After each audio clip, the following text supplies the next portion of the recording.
방랑소녀와 열알기. 연암과 떠나는 철학여행. 제20편 소요자재의 완성. 계곡에서 돌아온 지 일주일 후 세 사람은 특별한 약속을 잡았다. 이번 여행의 마지막을 기념하여 처음 만났던 도서관에서 다시 만나기로 한 것이었다. 정말 오래간만이네요. 옥년이 도서관 동양고전 자료실에 들어서며 말했다. 벌써 몇 달이 지났구나. 연암도 감회에 젖었다. 장수우는 처음 앉았던 그 자리에 앉으며 미소를 지었다. 여기서 모든 것이 시작됐지. 그런데 할아버지, 정말 마지막인가요? 옥년이 아쉬워했다. 마지막이라. 글쎄, 진짜 마지막일까? 무슨 뜻이에요?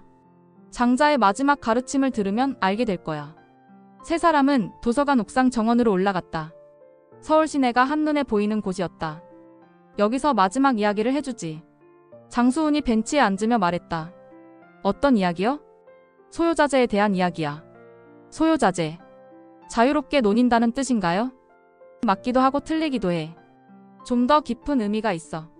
성향이 지기 시작하는 서울 하늘을 바라보며 장수훈이 설명을 시작했다. 장자가 늙어서 제자들에게 마지막으로 한 말이 있어. 어떤 말인데요? 나는 이제 진정으로 자유로워졌다. 더 이상 자유롭고 싶다는 욕망도 없고 무엇에 얽매이고 싶다는 욕망도 없다. 그냥 있는 그대로다. 연암이 깊이 생각하더니 말했다. 자유롭고 싶다는 욕망도 없다는 게 신기하네요. 왜 신기한가? 자유를 추구하는 것도 일종의 집착일 수 있다는 뜻 같아서요. 맞아. 옥년은 어떻게 생각하나? 옥년이 고개를 갸웃했다. 잘 모르겠어요. 자유를 원하는 게 나쁜 건가요? 나쁘다는 게 아니라 자유에 집착하면 오히려 자유롭지 못하게 된다는 거야. 어떻게요? 장수훈이 옥상 정원의 화분을 가리켰다. 저 꽃을 봐. 저 꽃이 나는 자유롭게 피고 싶어라고 생각하면서 필까? 아니요. 그냥 자연스럽게 피죠. 맞아. 진정한 자유는 자유를 의식하지 않을 때 나타나는 거야. 그럼 소요자재는 어떤 상태인가요? 아무것도 원하지 않지만 모든 것이 자연스럽게 이루어지는 상태야. 이때 옥상에 비둘기 한 마리가 날아와 앉았다. 사람들을 전혀 무서워하지 않았다. 저 비둘기를 봐. 장수훈이 말했다. 정말 자연스럽네요. 저 비둘기가 나는 자유로워야 해라고 생각하면서 날까? 아니면 그냥 날고 싶을 때 날까? 그냥 날고 싶을 때 나는 거죠. 바로 그거야. 소요자재는 해야 한다는 부담 없이 자연스럽게 하는 거야. 연암이 자신의 경험을 이야기했다. 저도 글을 쓸 때 그런 순간이 있어요. 좋은 글을 써야 해라는 생각을 버리고 그냥 쓰고 싶어서 쓸 때 오히려 더 좋은 글이 나와요. 그게 바로 소요자재의 상태야. 그런데 할아버지, 옥년이 질문했다. 그런 목표나 계획은 없어도 되는 건가요? 좋은 질문이야. 목표가 있어도 되고 없어도 돼. 중요한 건 그것에 얽매이지 않는 거야. 구체적으로는요? 예를 들어 네가 좋은 성적을 받고 싶다고 해보자. 네? 소요자재의 방법은 좋은 성적을 받아야 해라는 압박감 없이 그냥 공부 자체를 즐기는 거야. 그럼 성적은 어떻게 되나요? 자연스럽게 좋아져. 왜냐하면 압박감 없이 하면 더 잘 되거든. 해가 더 기울어지면서 하늘이 붉게 물들었다. 정말 아름답네요. 옥년이 감탄했다. 저 성향도 소요자재를 보여주고 있어. 어떻게요? 저 해가 나는 아름답게 져야 해라고 생각하면서 지나. 그냥 자연스럽게 지는 거지. 그런데 결과적으로는 가장 아름다운 순간을 만들어내네요. 맞아. 소요자재의 결과는 항상 자연스러운 아름다움이야. 비둘기가 날아간 후 세 사람은 더 깊은 대화를 나누었다. 그런데 할아버지, 저희가 지금까지 한 여행도 소요자재였나요? 연암이 물었다. 어떻게 생각하나? 처음에는 계획이 있었지만 실제로는 우연한 만남들이 더 중요했던 것 같아요. 맞아. 차가 고장나서 작은 마을에 머물렀던 것, 폭우를 만나서 휴게소에서 기다렸던 것. 모두 계획에 없던 일들이었지? 네, 그런데 그런 순간들이 오히려 더 소중한 경험이 됐어요. 옥년도 고개를 끄덕였다. 저도 처음에는 뭔가 대단한 깨달음을 얻어야 한다고 생각했는데 실제로는 그냥 자연스럽게 경험하는 것 자체가 깨달음이었어요. 바로 그거야. 깨달음을 얻으려고 애쓰지 않을 때 진짜 깨달음이 온다. 장수훈이 일어나서 옥상 정원을 천천히 걸었다. 이제 정말 마지막 이야기를 해줄까? 네. 사실 우리의 만남도 곧 끝날 거야. 왜요? 모든 만남에는 시작이 있고 끝이 있어. 그게 자연의 이치야. 옥년이 갑자기 슬퍼졌다. 그럼 다시는 못 만나는 건가요? 누가 그랬나? 진정한 만남은 시간과 공간을 초월해. 무슨 뜻이에요? 연암이 이해했다는 표정을 지었다. 아, 우리가 배운 장자의 지혜가 계속 우리와 함께 한다는 뜻인가요? 그렇지. 그리고 언젠가 그대들도 다른 사람들에게 이 지혜를 전해줄 거야. 저희가요? 그럼 장자의 지혜는 책으로만 전해지는 게 아니라 사람에서 사람으로 전해지는 거야. 장수훈이 다시 벤치에 앉으며 마지막 정리를 했다. 소요자재의 진정한 의미는 뭘까? 자연스럽게 사는 것? 옥년이 답했다.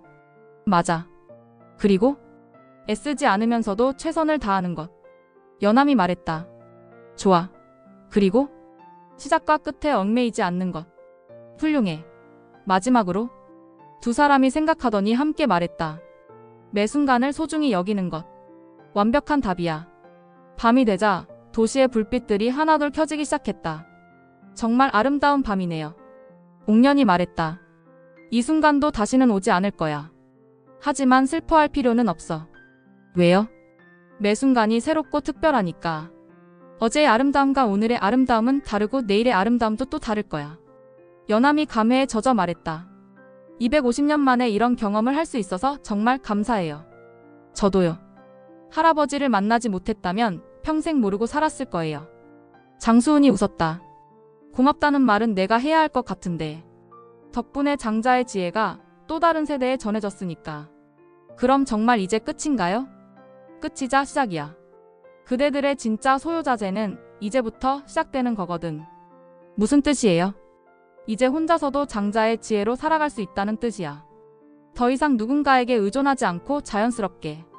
도서관을 나오면서 세 사람은 마지막 인사를 나누었다. 삼촌 정말 고마웠어요. 옥년이 말했다. 나도 고맙다. 덕분에 250년 전 놓쳤던 것들을 경험할 수 있었어. 할아버지는 어떻게 될 거예요? 나는 다시 원래 자리로 돌아갈 거야. 하지만 걱정하지 마. 정말 필요할 때는 언제든 나타날 수 있으니까. 정말요? 진정한 스승은 제자의 마음속에 영원히 살아있는 거야. 그날 밤 옥년은 일기를 썼다. 오늘로 정말 특별한 여행이 끝났다. 하지만 끝이라는 생각이 들지 않는다. 오히려 새로운 시작 같다. 이제 나도 소유자재로 살 수 있을 것 같다. 무리하지 않고 자연스럽게 매 순간을 소중히 여기면서. 연암은 새로운 글을 쓰기 시작했다. 제목은 현대열아일기였다. 250년의 시간을 뛰어넘은 또 다른 여행기를 쓰고 싶었다. 며칠 후 옥년이 도서관에 갔을 때 장수훈은 더 이상 보이지 않았다. 하지만 이상하게 외롭지 않았다.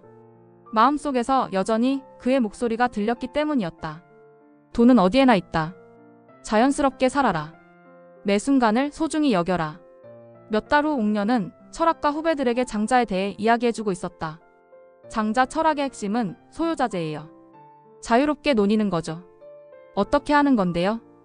애쓰지 않으면서도 최선을 다하는 거예요. 물이 흐르는 것처럼 자연스럽게. 후배 중 한 명이 물었다. 선배, 그런 경지에 어떻게 도달해요? 옥년이 미소를 지었다. 특별한 방법은 없어요. 그냥 지금 이 순간부터 자연스럽게 살면 돼요. 그때 도서관 창밖으로 비둘기 한 마리가 날아가는 것이 보였다. 자유롭고 자연스럽게. 옥년은 생각했다. 저 비둘기처럼 살면 되는 거구나. 어디로 날아가야 할지 미리 정하지 말고 그냥 날고 싶을 때 날면 되는 거야. 장자의 지혜는 그렇게 계속 전해져 나갔다. 2500년 전부터 지금까지, 그리고 앞으로도 영원히. 소요자재 마이너스 자유롭게 논의되 자제하라. 모든 것은 변하지만 변하지 않는 것이 있다. 그것은 자연스럽게 살아가는 지혜, 매 순간을 소중히 여기는 마음, 그리고 진정한 자유를 추구하는 영혼이었다.